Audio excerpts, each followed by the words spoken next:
Чи ер нь яасан даварцсан бай. Юундаа алцаагаа суугаад байгаа. Энэ гэр орны хараач. Энэ хийсэн хоолой хараа. Нохоо хоол шиг.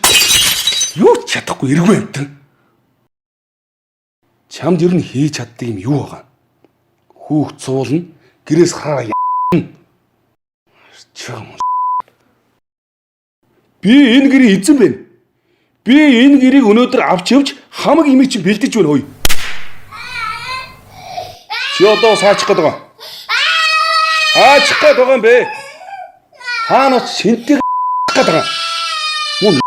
Хөөе, наашаа, хөөе. Чи юу юм бэ?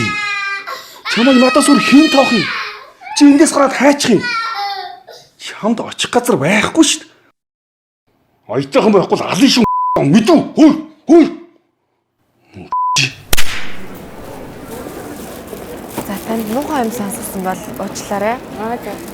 Бид нар гэр бүлийн хүчирхийлэлд амьдарч байгаа хүмүүсийн бас нөхцөл байдлыг ойлгуулахын тулд юу мэдэрдэг юм бэ гэдгийг хүмүүс мэдрүүлэхэд бол ийм нөлөөллийн ажил хийж байгаа байхгүй юу? Цаад зорилго нь юу юм бэхээр гэр бүлийн хүчирхийлэлтэд тэмцэх хуулийг батлуулахын тулд олон нийтэд гэр бүлийн хүчирхийлэлд амьдарч байгаа хүмүүс ямар орчинд амьдардаг юм бэ гэдгийг бас ингээд ойлгуулах чам. Тэгэхээр бид нар одоо таныг одоо юу хүсэж байна вэ гэхээр танаа тойрогоос сонгогдсон их хурлын гишүүнд хандаад одоо энэ хуулийг яаралтай батлаж өгөөч гэсэн загтал явуулаач гэж хүсэж байгаа.